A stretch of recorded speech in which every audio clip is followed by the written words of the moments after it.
So I realized I haven't jumped on Periscope yet. Not cool. Hello. Thank you for the hearts. Keep them coming. So I wanted to talk. Hi, camera. Hello. Hi, I'm Tamiko. I wanted to talk about the reason you're not getting anything done in your business. Thank you for the hearts. Keep them coming. I love that. Hi, Courtney. Hello. Kalita, Heidi. Thank you for joining me. I'm really amped that you guys are here. I'm just going to really quickly jump over to my Facebook group, the VIP community. The screen is gray. That's weird. It shouldn't be gray. My shirt is gray. Maybe that's causing it. I don't know what's happening. I'm just going to pull this into the VIP community because I said I was going to be scoping in there. Kimber says it's fine for her. Very cool. Glad. Thank you for telling us. Cool. Maybe, Tamiko, jump out and jump back in. Restart the app. Thank you for the hearts. I really appreciate it. Hi, Kelly. And your internet, that sucks. I just posted that I missed the webinar replay, so I figured I'd better jump on. Yes, the replays of the webinar come down, so you got to be on top of it. Looks perfect. Thank you. Hello. Hi, Kelly Lynn Adams. Okay, so thank you for the hearts. Keep them coming. I want to jump in here, and I want to talk about why you're not getting things done. And I want to do an Ask Me Anything. So if you guys have any questions for me, jump them in the comments right here. I would love to see them, and I would love to answer them. Is it stopping? It is stopping and starting for me. I'm sorry. Online for suffering. Oh, that sucks. I'm glad you're okay, though. Okay, the screen is black and white, but I can see very strange things happening in Periscope. So here's the reason. I'm going to jump in. And also, I would love it if you guys shared this and keep these hearts coming. I love these. Hi, Sarah. Oh, so many cool people here today. Hi, David. Very cool. So the reason you're not getting things done in your business is probably because, thank you, Heidi, for inviting your followers, because you're worrying a lot about figuring out ways to get things done in your business instead of doing things. Yeah, I know. It's a crazy thing to think about, but the times that I get the most done, it's when I do stuff. Heidi says, I don't get anything done because I'm always on Periscope. And once again, this is what led this to be my scope topic today, was I usually do a Periscope before now in the day. I usually do them in the morning, every once in a while in the afternoon, but usually they're in the morning. And I didn't today because I was like doing stuff. I had some guest posts to write. I had some client work to wrap up. I'm going to be traveling in the next couple of weeks. And so I knew I needed to get a ton of stuff done. I had a whole big to-do list. So I got up this morning and I did stuff. And I know it's crazy to think about, but we spend so much time trying to crack this whole time management code, this whole like getting thing done code. And you have to get stuff done. In Donald Trump's book, he said he gets most done from 6 a.m. to 9 a.m. David, I would agree with that I get the most done in the morning. But I think it's different for everybody. I know a lot of people, honestly, if I didn't have a kid, I would get a lot more done from like 6 p.m. to 9 p.m. And probably, if I'm totally honest, like 9 p.m. to 3 a.m. Because that is sort of my natural schedule. But I have to be up in the morning. So I tend to get up early in the morning and get things done. But we all read the emails and the blog posts, and everybody jumps in Facebook groups when there's a discussion like, how can I get more done? And I have this long to-do list, and I've got 2 kids. I only have 1. Maybe that helps. See, it's the second kid. It's the second kid that throws the whole time off. I don't know. The first kid takes a lot of time too. It helps to have help for sure. But I see all these conversations happening around trying to get stuff done. And it's like we're having so much time around talking about getting stuff done that we're not actually getting anything done. And so for me, I just wanted to get in and say my take on getting things done is doing stuff. So finding the time that works for you. Maybe that's 6 a.m., maybe that's 6 p.m., whatever it is. I know Heidi mentioned having to lock up her phone so she doesn't play with Periscope. I have actually done that. Left my phone in another room so that I would not mess with it, so I could just get things done. There's self-control apps and things like that on your computer so you can block social media, whatever it is that you need to do to get things done. I have to do things I don't like to do in the morning, because if I don't do them in the morning, I don't do them at all. I cannot remember what book it's from. It's called Eating the Frog or something like that. A friend of mine told me about this theory that you eat the frog, you eat the frog first. You do the thing you don't want to do first thing in the morning. And so that's, for me, that stuff has to get done first. I do mine at night, Kalita says. And again, this is going to be completely independent. It's totally going to be based on what works for you. Kalita says she has more energy in the evening for some reason. And that's awesome. I think figuring that out is such a game changer. For me, I tried for a really long time to have like a certain like, I will work like this because that is how this book I read about time management said I should work. And it didn't work for me because I'm not good at that. What I'm good at is batching my stuff in days. What I'm good at is doing stuff I don't want to do early in the day.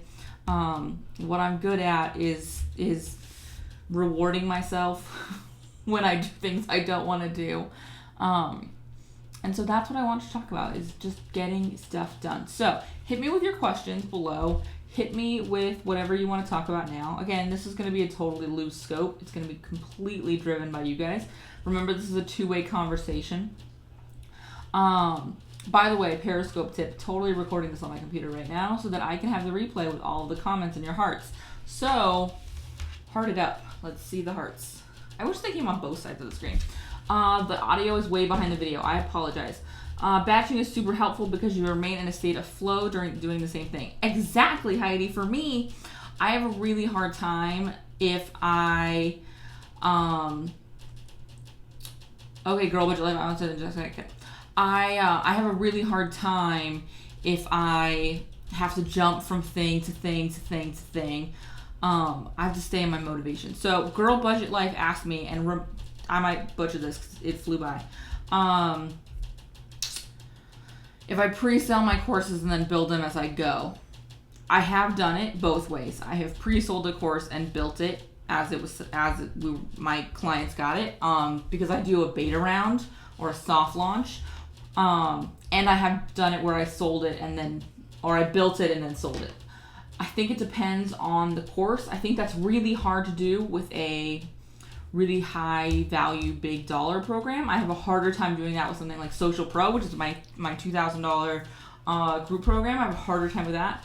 But my Rockstar Guide, that's how all except the Rockstar Guide to Periscope were built, which is I sold, hey, we're going to do a Rockstar Guide to podcasting, and then I made each module over the first 6 weeks when the beta group had it, and now it exists based on, actually, I think everything in the podcast guide is the iteration after that I did, but you can absolutely do it that way. I think it depends on your teaching style, your audience, and I like building it with people going through it because for me, I'm able to make those adjustments as we're going through it. I'm able to actually like implement their feedback right away. Especially my first program I ever launched was the Rockstar Guide to Facebook, which is not for sale anymore. Thank you, Ready, Set, Grow, for joining and for sharing. So for me, that was really helpful doing it because I had never built a course before, and I needed to make sure that I was on track with what they needed and not what I thought they needed. And so that was really helpful. But it's been easier to build courses since then without that because I kind of know the rhythm now. I kind of have a feel for who the people who are going to buy it and things like that. But you can totally do that. It's up to you. It's just how you feel comfortable presenting content. Hit me with more questions. Let's do more questions. I like Q&A. The bulk of my webinars are usually Q&A. I like doing live episodes of the podcast. By the way, you guys are the first to know this. Girl Budget Life, you're welcome. Hi, Sarah. You guys are the first to know this, but episode 200 of Hit the Mic is coming out in October, and we're going to do another live episode of the show. I cannot remember what day in October it is. I'm going to look it in my book right now. We're going to do another live episode of the show, episode 200 on October 7th. October 7th. That's also when the book is coming out. So I should finish that.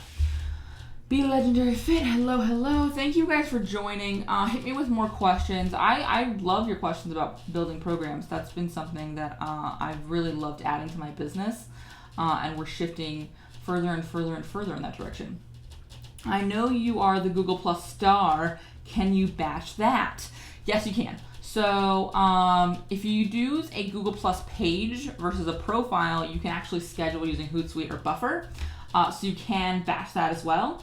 And then you can batch your time in communities the same way you batch your time in Facebook groups.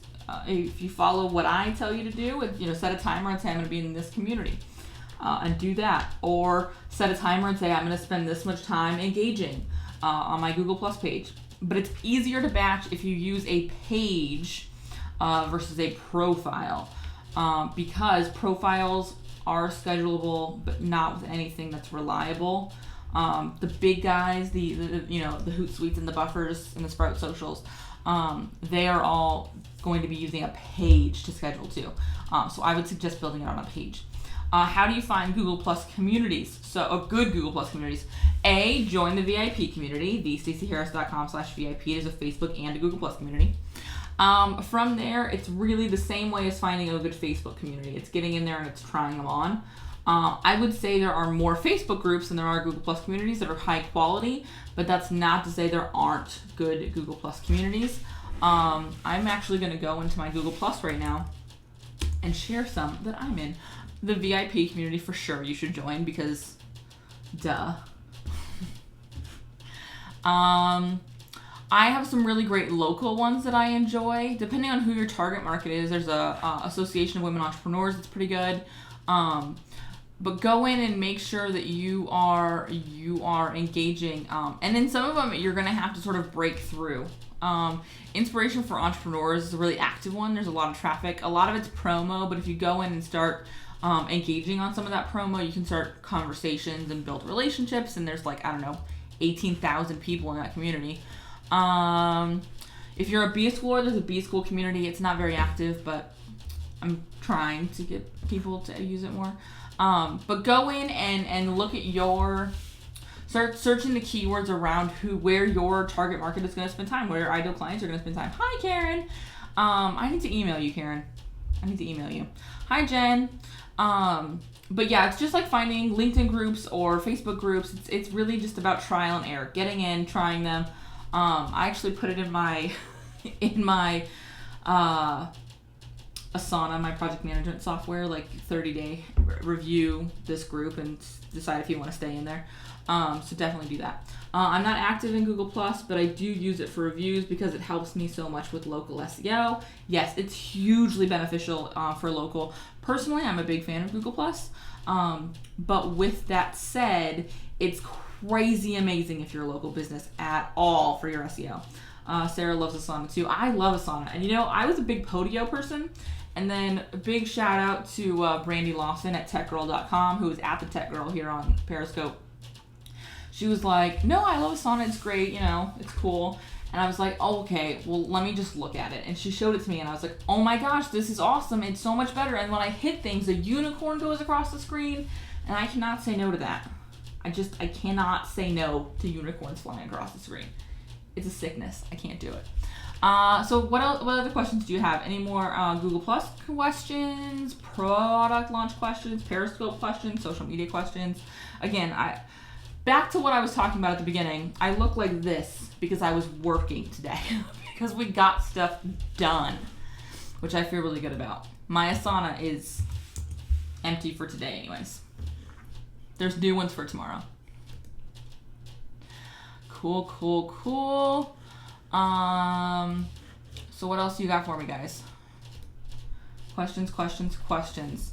Yeah, the secret to getting things done is doing stuff. It's getting in and it's just doing the work. It's not planning the work, it's doing the work. And part of that work is finding a system that works for you. Asana is a great place to start for that.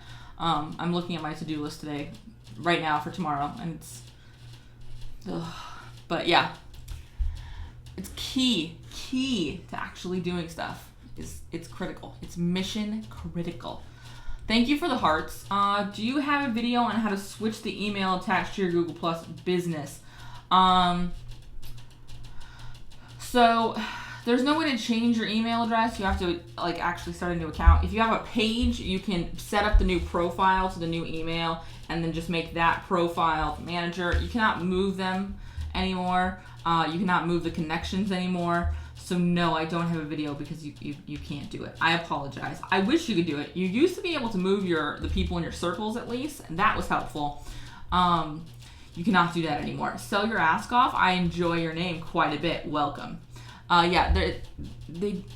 With your page, it's easy because you can start a new profile and just make that new profile the manager and then drop the other manager. But yeah, it's a pain. And this is the biggest thing I don't like about Google as a whole is people do not realize how many Google accounts they have because they think they have to set up a new account for like all the different pieces of Google when it's just one thing. And then they have like 27 different YouTube. Okay, there you are. It's working properly now. That's cool. Karen says she has 1 million. I think I have like, I don't know, that I know of, like legitimately off the top of my head, I have like 5. And that's not even counting the ones that probably exist and I just don't know about. I try and clean them up. I try and maintain them as best I can. I try to remove Google Plus from any of the Google accounts I have so I don't have to mess with that. But yeah, no, it's a pain. It is a pain. And I have friends who have helped clients sort out their Google accounts and it's like, no, I'm good. I want nothing to do with that. So yeah, I'm sorry. It used to be better because you could at least move your circles, but yeah. Karen says she's probably closer to 5 than 1 million. It's probably, I don't know. If I include the ones I don't know about, 5 is still a lot to keep track of. I actually don't keep very good track of them. They just exist. Because I have a lot of like, also I tend to run my emails all into one place. So even though I have that many email addresses, I really only check my email in 3 places. It's a thing. Because I have a junk email address that like I sign when you sign up for like, I don't know, Zulily or I don't know, the Nordstrom mailing thing that they have, all of those go into a junk email address so that I only ever check them when it's like time to go shopping and I want to see what my coupons are or who's got something on sale. Anyways, yeah, I have a lot of email addresses. Cool. What other questions do you have, guys, for me? Have for me, guys. I can't talk. See, this is what happens when I Periscope at 5 o'clock in the evening. The mouth doesn't work. Wine might help. Maybe I'll have wine. Who wants to bring me wine? All right, guys. Well, if you don't have any questions for me, I'm going to wrap it up. Thank you for hanging out with me. Again, just because it bears repeating over and over again. If you want to know why you're not getting anything done, it's not a time management secret. It's not a super nifty tool. It's getting in and it's doing the stuff. Break it down into small tasks. Do the stuff you don't want to do first. Just do the work. That's how my business doubles every year. That's how my list grows every day. That's how I make sales every day. That's how I build relationships with people every day. It's because I get in and I do the work. It's not sexy. It's just science. I don't know if that's an actual saying, but I'm going to pretend it is. All right, guys. Thanks for hanging out with me. Join the VIP community. Follow me if you're brand new here. Share the replay if you enjoyed it. You guys are awesome. See you on Tuesday.